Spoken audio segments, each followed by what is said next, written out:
Hi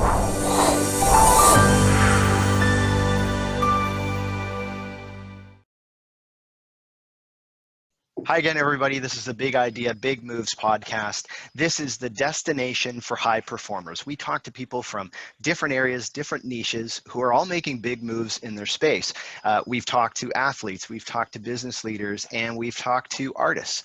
We're going to do that today, and you're going to, I think, come away with some really good actionable items and hear a little bit about this person's, like we always do, about their story and some of the things that that are maybe transferable into your own life. So we're in for a real treat today. Just before we jump into that, a couple of quick things that we have to kind of hit. First is if you've been listening to the podcast for a bit, you know that Jazz HR is one of our supporters. If you are a small or medium-sized company, and now that things are starting to open back up again, some places are looking at how do we fill jobs really quickly, and they help you do that. It's a applicant tracking system that does a bunch of things, everything from helping you advertise, helping you track the candidates, discuss things, communicate with the candidates, and actually go through the interview process. So if that sounds like you, go to www.bigideabigmoves.com and take a look at Jazz HR.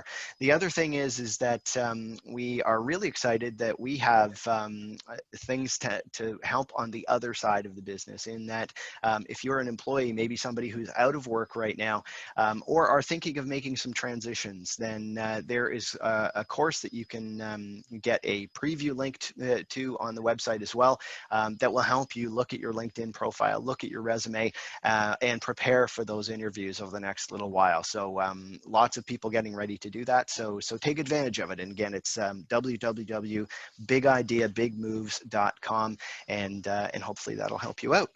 Really excited today. We have Dani Doucette with us today. She is a rising artist on the pop and R&B scene. So her sound is really something all her own. So hopefully you'll be able to listen to it. If you haven't yet, you'll be able to listen to it after this for sure.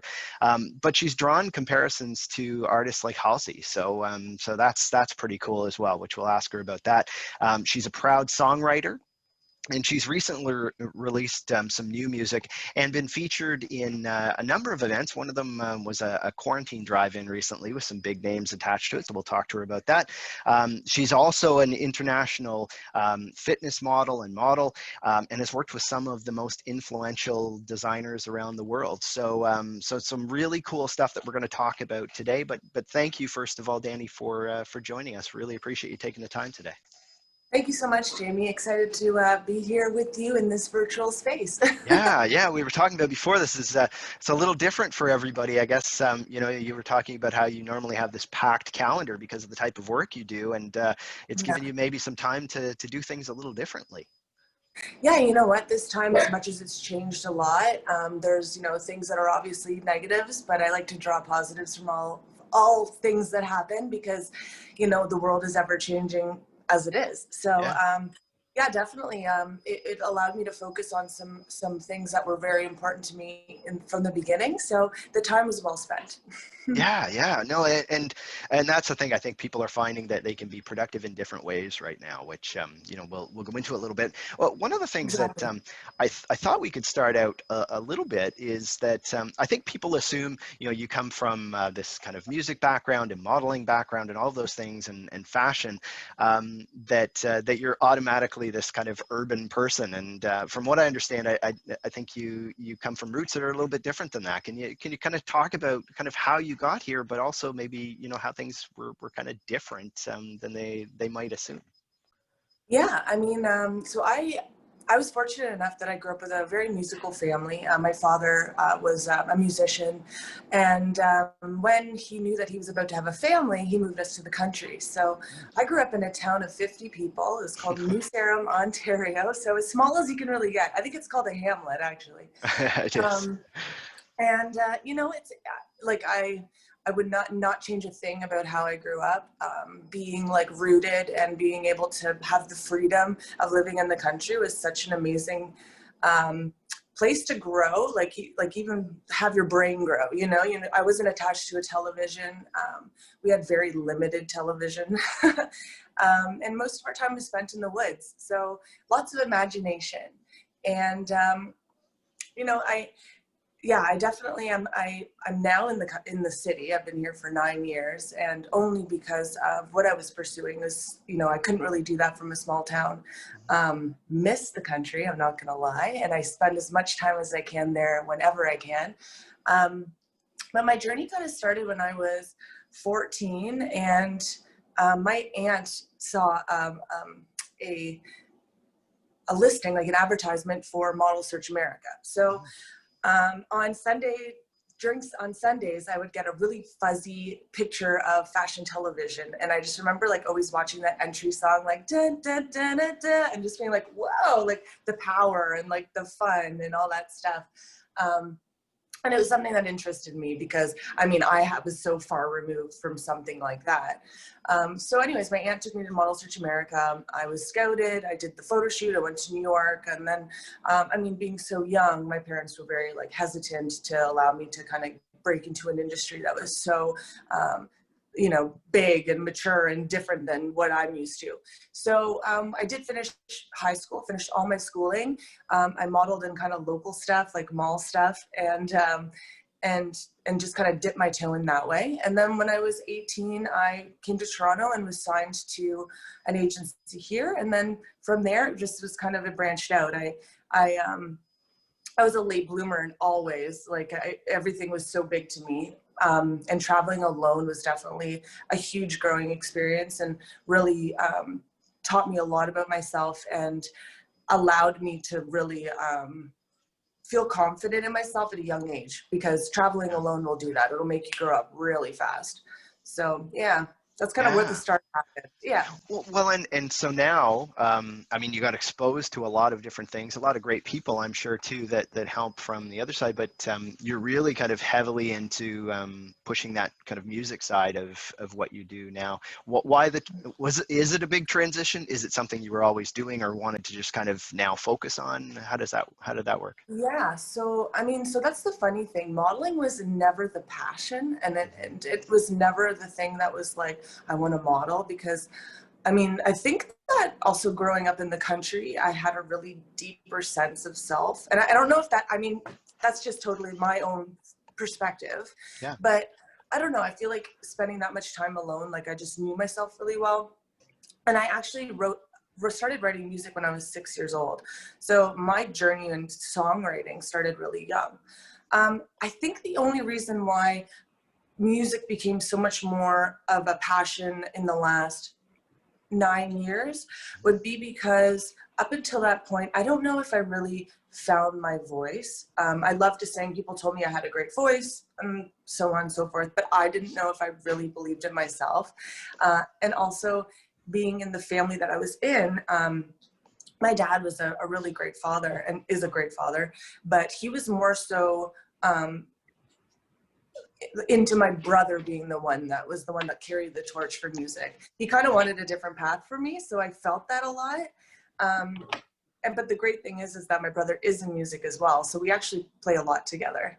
Yeah.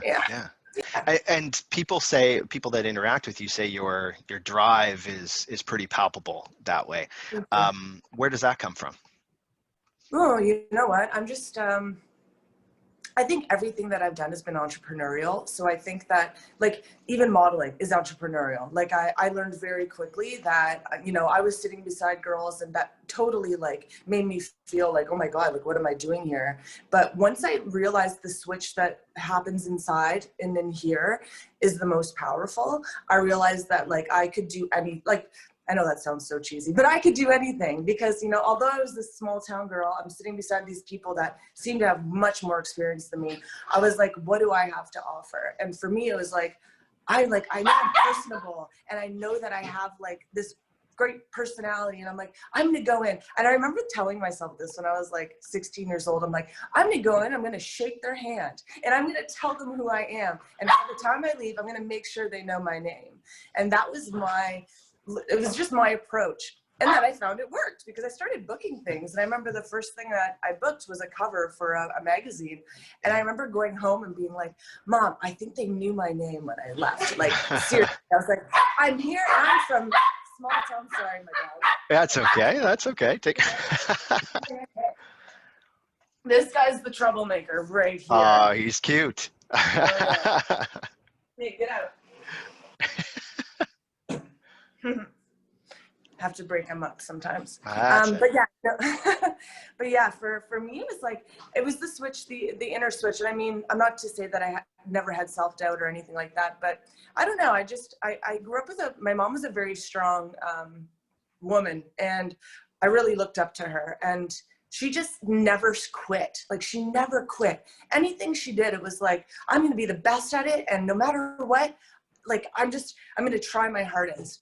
And I feel like I definitely was gifted in having a mom that also made me feel that way. Like, I could do anything. I could do anything in her eyes. I could sell ice cubes, and she'd be like, you're the freaking best ice cube seller ever. You know, so the support really helped, because I never once wanted to really ever work for anybody in my entire life. I always was like thinking outside the box, starting in high school. You know what I mean? So, yeah. I mean, and even as kids, like my brother and I would go and pick berries in the wild and pick wild asparagus and sell it on the side of the road. And like, it was funny. My neighbors were just like, oh, these poor kids selling these wild, give us your money. That probably worked for you. Instead they're giving you money anyway, right? So sold out every day. Well, so, you know, you talked about you know, that self-talk you do as well. Do you find I mean, because as you get higher and higher up in your industry and everything else, do you have to continue to do that? Is that something that still happens with you? I wake up and it's hard, and what I found to kind of battle that during this especially was I got up and I made my bed, which I had never done before. I don't and I made sure I made my bed in the morning, and I stuck a pot of coffee on, and I sat at my piano, and I was just like, okay, every day I'm going to do this for a couple hours in the morning. And I opened my door, and my neighbors can always hear me playing. And I'd be like, today I'm just going to write something. And if I have a block, I'm going to just look something up and play something and learn something. Because, you know, it's funny, once you're out of the schooling system, it's like, when do you really learn things unless you really push yourself to do it, right? Yeah, it's totally up to you to do it, right? Yeah. So, yeah, that was kind of, yeah. Well, and so you've obviously built up some kind of resilience as well as you've done that, because these are the things that test that. Where does that come from for you? Like, has it been struggles that you've had before, or is it just kind of, you know, compounds over time? Yeah, I mean, I think everyone is like, has been bullied or anything in their past, and I think that just makes you a tougher skinned adult. I was definitely like an awkward kid. And then growing up, I definitely, the modeling industry was the most harmful to anyone's psyche, because you're literally being picked apart every moment for how you look, or you're not good enough, or you're not what they want, or your hair's this, or your skin's bad, or like, it's just like negative after negative. Like, it really is one of those industries where you're never good enough for anybody, you know? Yeah. And that was really hard, because I never even thought about it. I mean, there were definitely demons that come along with the industry. Like, eating disorders are a natural everyday thing in that industry, because every time you walk into an office or a brand, they're going to measure you. And it's like, all of the things that happen from that are just like, you know, it's really taxing, and it's not for everybody. And I don't even know if it was for me, but I do realize that to have overcome that, I know that I'm very strong, because that was a lot. There was a lot all the time. Like, when I was in different countries, you know, being alone and like having that self-discipline, was really hard, you know, going to the gym and trying to eat right. And then, you know, in Asia, you would actually stand in a lineup, and you would be literally, they would come to you and be like, no, or yes. And you're like, wow. Whoa, okay. And they'd tell you to leave. Like, they'd tell you to leave just like that. And you're just like, well, that's a low blow if you've ever had one, you know? So, I mean, I'm not to say that it was the whole way through I was, you know, this beacon of confidence, but I quit modeling multiple times, and then got back into it because I just, you know, you learn. And I think that I take a lot of that into what I'm doing now. And I'm very thankful for that, because the industry of music is very similar, and very, you need to have thick skin, because there's a lot of opinions, and there's a lot of, you know, I dare say it is a machine ran by men. So Yeah. being a woman, it is definitely a more difficult thing to navigate. I've realized. Do you find it's similar in music, or is it different? It's different because, you know, well, no, both you're a product. I mean, let's just be honest. Both you're a product. I know that, and I'll be totally honest too. Probably I got my foot in the door because of my modeling history. I'm whatever, and but it's really, the thing is that being an actual musician and a songwriter, you want to be seen for your product first. Like, I mean, I want people to listen to my music and have no idea who I am, because if you really love what I do, like, that's the most important thing to me, you know? So it's the same thing, both a product. However, I'm able to offer what I've always wanted to show, which is a part of me that people can't see, you know? So for me, modeling, it felt very, very hollow. And I was like, every time I was kind of in doing any job, I literally would be like singing around the room or whatever, because I wanted people to see that I wasn't just an exterior, to be understood, that like, and to be acknowledged for the fact that I can write a song and I can sing a song and I have so much more to offer, was like the biggest, is actually why I quit modeling so many times, and the reason why I wanted to do this so much, you know? Yeah, So because it's probably what really draws you to it, is that passion part of it as well. So, yeah. uh, um, you've done lots of things. You've shared the stage with lots of really cool people. Yeah. I know recently there was you were part of that kind of quarantine drive-in series piece too. And there were big names attached with that as well. Are there names that you, or people that you've kind of been able to kind of be alongside that you were really affected by so far? You know what, and this is an old name, but when I was first starting songwriting, my dad and his musical connections, he was like, you know, it would be really good for you to write with somebody else. And that was Skip Prokop from Lighthouse. Yeah, So, that's you cool. know, it was really cool. Him and I was 14, or I think, 14. Him and I would sit there and we just write and we'd write, and we'd have like 2 songwriting sessions a week. And, you know, he was very influential in like my beginning of like really finding that groove in songwriting. Yeah.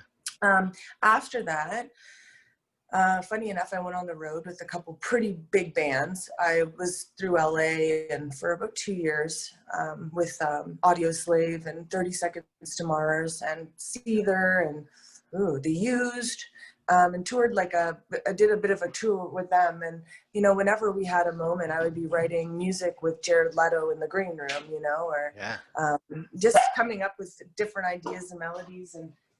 And yeah, that was definitely a really cool time. Recently, I would say, you know, I've really I've worked with some really great musicians. Like it's funny, the musicians I've worked with, Joseph Peelan, and he's kind of he's an up and comer in the Toronto industry. Just an amazing soul. I think his spirit is what really attracted me to him. I met him at a coffee shop and didn't even know he played guitar. Really? But he's just that aura about him was that like old 70s energy that I was like, this guy's got something. And anyways, him and I have really like enjoyed playing together or writing together too. Yeah. But yeah, no, the concert was a really cool opportunity to get up on stage with some people, and a lot of them I've met in the past and had conversations with, and even something might even come from that concert, like collaboratively. So yeah. Very cool, very cool. And at a time where it's difficult to kind of have some of those connections, so having the drive-in series is pretty cool. Yeah. So you seem like you're pretty driven with goals, how do you kind of set that for yourself? Like, do you have a very specific, I want to be here by this time, or is it something that just evolves? Like, how do you do it in the industry you're in? Yes, I mean, I set my bar really high all the Yeah. time, and I keep shooting for it. And if I come a little short, I just try again. So, I mean, with the situation, obviously some things are set back. That's just natural. However, during this situation, I've been self-managed up until now. So I really have done all of this on my own, from my laptop, and, you know, even just like social media is such a daily chore. Like, I mean, what to put out is like a daily chore. It's like, I don't know what to, you know, put out there today or whatever. So really it was like, yeah, yeah, no, I definitely set the goal for my music. This year I wanted management, and I wanted a team, because I was feeling I was kind of like getting everywhere I could on my own, but to have that extra person to take a bit of like the load, and also to keep me in a little bit more of a line, it was what I wanted. So I did. I actually just signed with MDC Music Group about a month ago. Cool. And I'm really excited, because up until this point, I was like, okay, I'm just going to start releasing music, because I have finished an album. And that was done in the last 7 months. So I've got all this stuff ready to go, but I'm like, oh, you know, just to release it on Spotify, I mean, that's great. But I mean, you really want to push it as far as it can go. And if you have a great product, like I know I do, you really want everyone to hear it, right? Yeah. So, so I found this, so the management company is MDC Music, and Yeah. we get along like amazingly. There's a great team there. And then I'm really excited, because we're actually shooting my first full-length music video at the end of this month for a song we're going to be releasing early 2021, because there's a lot of planning that has to go into like actually releasing a global release. Yeah. So yeah, but for goals, honestly, all I do is I get up and I'm like, what the heck do I have to do today? I try not to stress.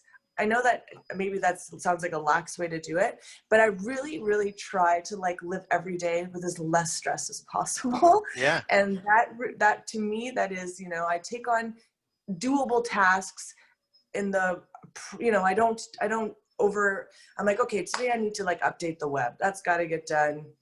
You know, contact this photographer for whatever. My goals, I just set them daily, and I don't overload them, because I feel like if you get overwhelmed, then you just get deterred, right? Yeah. Yeah. Now, and you spend a lot of that time almost building your brand that way. Is that something that you like? Is that a focus for you, is to build your brand, and that's why you're thinking through some of the social media pieces, all those things? Definitely. I mean, 2020 is all about social media, and it's just, you know, one of those things. It was a really kind of like weird thing for me to like even navigate, because growing up in the country, like we had like a computer and like not like a dial-up, you know, like, so I don't know. I don't know, it's still one of those things I kind of struggle with kind of on a daily, because I'm like, oh, what do I put out there? Like, I don't want to just like post about a smoothie, which like maybe that's what I did today. Like, I don't know, but you know what I mean? Because you want it to be authentic. Look at this guy. You want to be authentic, but you also don't want to be like, I don't know. It's social media. Yeah. So the last 4 years, I really started to, see the value in social media, and coming into like the management, I'm very glad that I did that work, because it was work. It was posting every day and being really honest with people, and also like interacting with people, and people you don't know, you know what I mean? So it's like, okay, cool, and treating them like you know them. So it's this funny thing. But I did make it a concerted effort over the last 3-4 years to really build the brand, because that is, now with labels and so on, they're not looking at people unless you actually do have that following already. Yeah. They want to see that you're going to do it, right? So Yeah, that's one of the metrics now about whether you even get in the door at the front end. It was interesting. I just recently spoke with Bruce Croxon, who used to be on Dragon's Den, and he's an investor now. Was before, but he talked about that celebrity piece and never really getting comfortable with it, even though, you know, he said it's always strange when somebody sees you in an airport, and in my head I don't really know about, should I know them or do I not know them at all, other than this face they see see, right? So it's Yeah, interesting how that works now. definitely. So you've worked with lots of cool people so far. Is there somebody that, in your head that one day I would absolutely, who's the dream person you'd love to work with at some point? Oh man, you know what? I would love to sing a song with. I mean, and it's funny because I get Halsey, but I would love to sing a song with Halsey. Yeah, I yeah. just her emotion and everything is just like crazy. I love Halsey. I love Pink. I've always worshipped her. That would be an amazing thing. Some kind of girl power song or something. I don't know. Yeah, yeah. And I'd love to do like a duet with like, oh my gosh, it's coming right to my head. Oh, brain.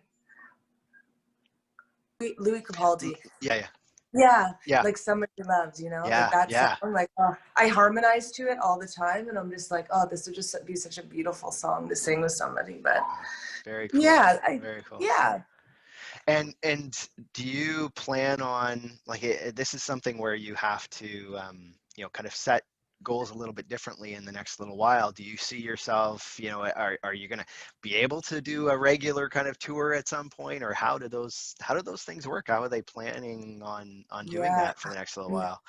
It's crazy because even my management has no idea. Like we're Yeah. all just kind of like guessing right now. I mean, I've asked some of the bigger venues in the city about shows, and Yeah. the problem is people dancing and having a good time. So Yeah. it's hard to keep people to their tables. However, you're talking about Dragon's Den. Michael Wackerly is Yep. actually, he had a grand opening featuring Big Rec last night, Yeah. and at the Alma Combo. So he's been working on that for a couple of years to get that back and up and running. And actually my brother's a big part of that as well. Yeah. So, I mean, there's a really interesting opportunity for live streaming music.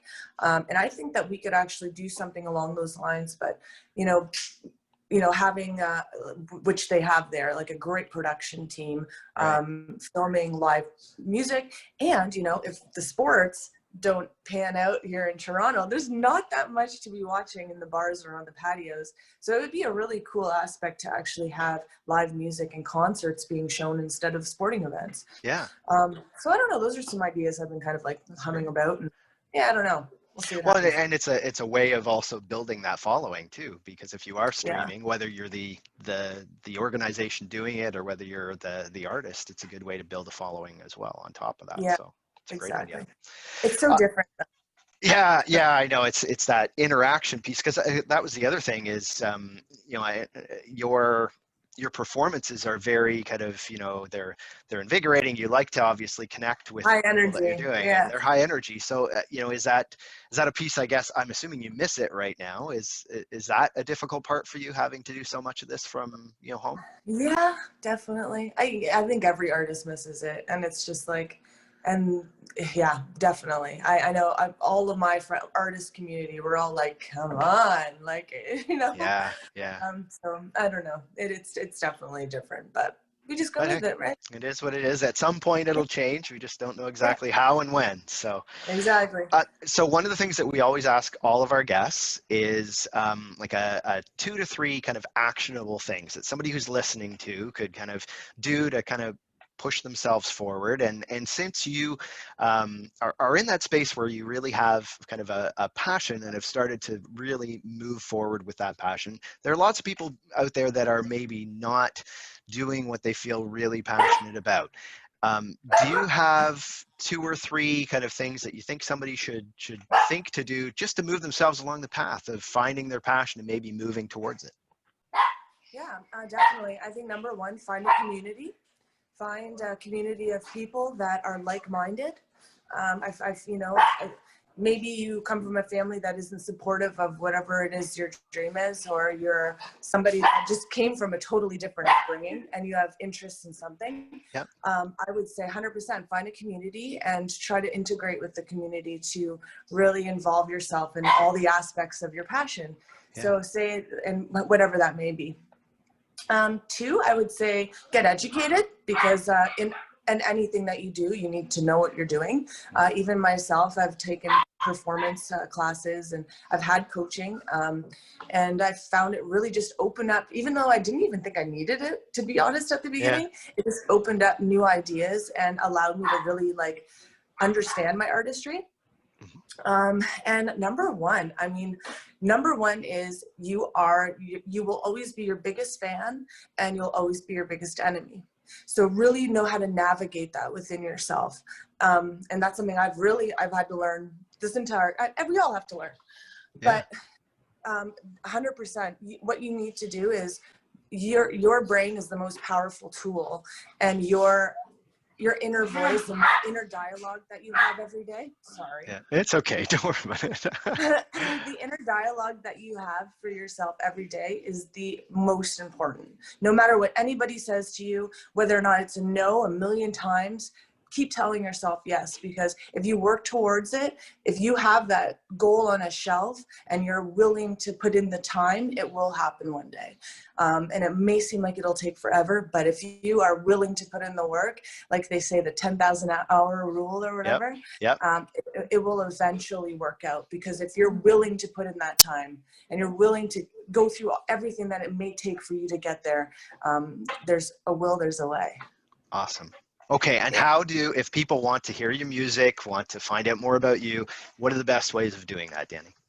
Yeah, Instagram's been my primary focus, and I really do get back to people that DM me and want to talk. So if you find me at Dani._Doucette, that's Instagram. On Spotify, if you can follow my account, it's always helpful to all artists. It's Dani Doucette. On there right now, I actually have 2 songs that were given for charity for a movie for saving elephants, actually. So that's a really cool thing on there. Yeah, very cool. And then DaniDoucetteMusic.com is my website. A new one's being rebuilt at this moment from the other company. But you can still find me on there as well. Awesome. Okay. Well, and we'll make sure in the show notes that we've got all the links in there, so that way, if you didn't get it, you can get right through to that right away. Thanks very much for sharing kind of all this information. It was great. And also thanks for, so what is the little dog's name? What is?